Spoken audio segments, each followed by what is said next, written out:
Yo, what's good? What's gutter? How y'all doing, man? So, the dude that told on my brother ended up getting murdered. If you don't know my brother, he ended up catching a 10-year sentence for armed robbery back in like 2007, 8, something like that. He did a 10-year bid and was recently released back in 2018 of February 11th. So he did his 10 years. Now, the dude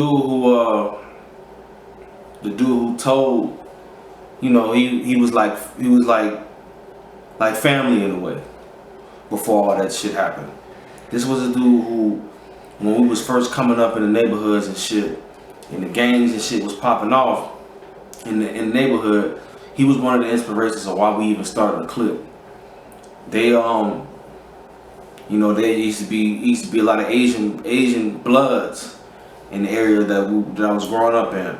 They necessarily didn't do nothing to me, but the guy was Asian, and they would do shit to him. They would jump him. I remember one time it was a time where they caught him walking by the lake and jumped on him, did this, that, and the third. So he kind of came up with a concept to come up with a gang that would give him and other people who was innocent bystanders some protection. Long story short, before the falling out between the telling shit, this was a man that I considered my family. This man knows my mother. This man knows my pops. This nigga know all my brothers.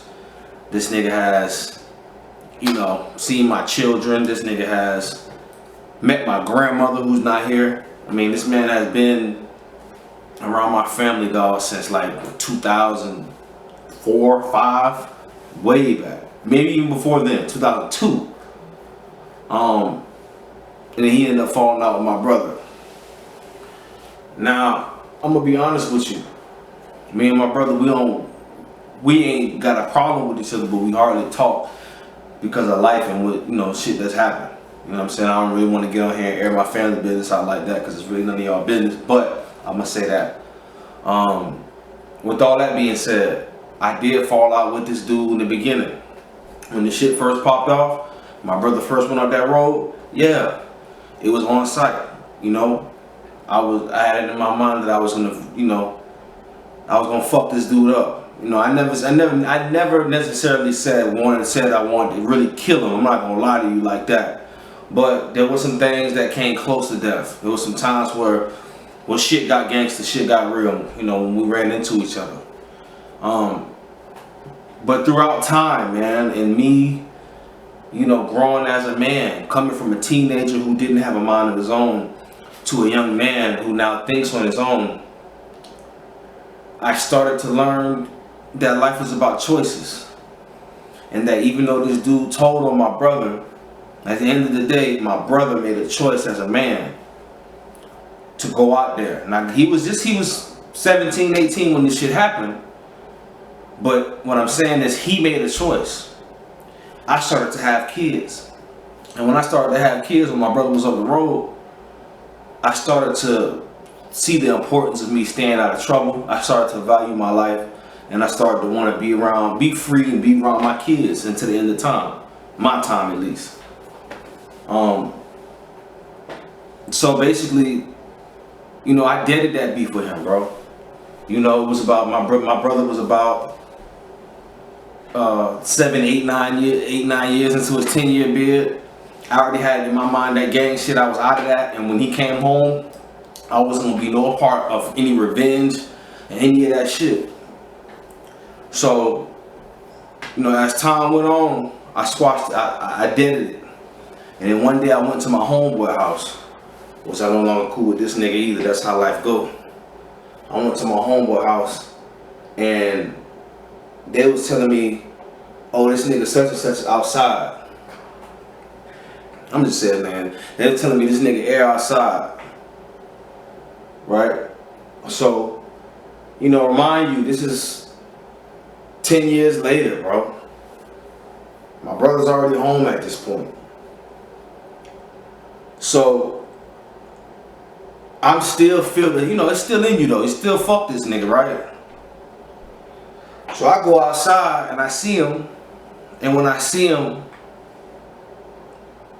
he's sitting down there. He looks up at me, and I can see that he was unsure about how this was gonna go.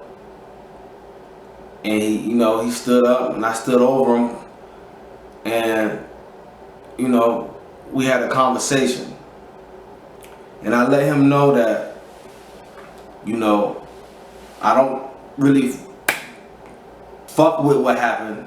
And to be 100, I never ever seen no paperwork officially about him telling, but I believe somebody told me, whether it was somebody in my family, I don't know if it was my grandma, I don't know if it was my mother, but somebody told me, but I never actually seen any paperwork. And to keep it 100, I was already done with that. He had already been home. I was about to throw my life away. So I deaded the beef with him, right? And as much as I knew I shouldn't, you really know what I'm saying, even talk to this nigga, I still had love for this nigga, man. I still had love for this nigga. It still was somebody who, even when my big brother didn't want me around, even when my big brother didn't want me to even chill with them and vibe with them, and you know what I'm saying, he will go out his way to make sure that he made me feel accepted, bro. He would go out his way to make sure that I know how raw I actually am. You know what I'm saying? He would go out his way to show me love, bro.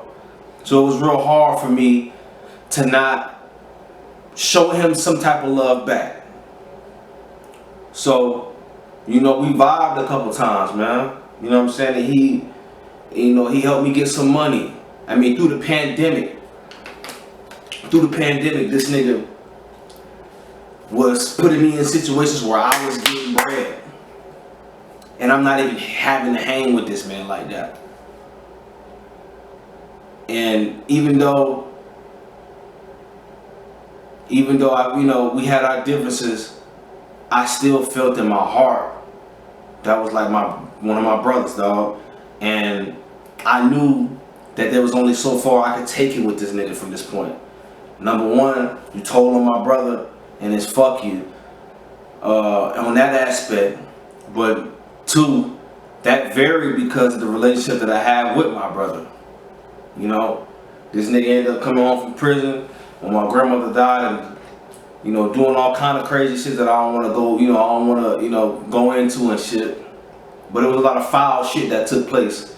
It's the reason why we really don't even talk, you know, like that. But I say all that to say this, man. When I woke up and I found the news that this man was gone, immediately I felt mortal. I felt like tissue. I felt like, damn, like niggas dying every day, man. Like I can die. Like this shit ain't permanent. And the things that I was stressing about previously as far as income and money, I just did a vlog last night talking about the fact that I'm not where I want to be financially and shit like that. Yeah, man, just reminded me that a lot of that shit is just things, you know, it's one thing to want to have money and be successful and everything to be good, but that's looking at things from an earthly standpoint. When you look at it from a spiritual standpoint, man, a lot of this shit don't even matter, bro. All you need is food, water, and clothes and shelter to survive, and some smiles on your face, you know, between you and your family. That's all you really need. That's all that matters at the end of the day, bro.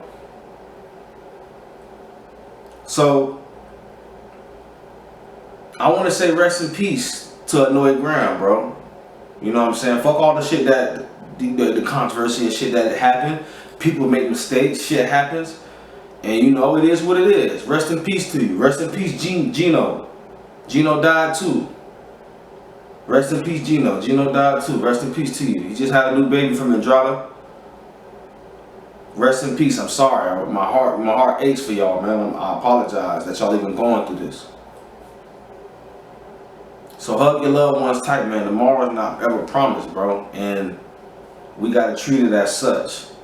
Worry about getting that money. Worry about turning up, but never put it above what life really means, and that's love and family, man. Hey man, until next time, y'all niggas keep that shit real, keep it gutter. Rest up Gino, rest up Air. I'm out of this motherfucker.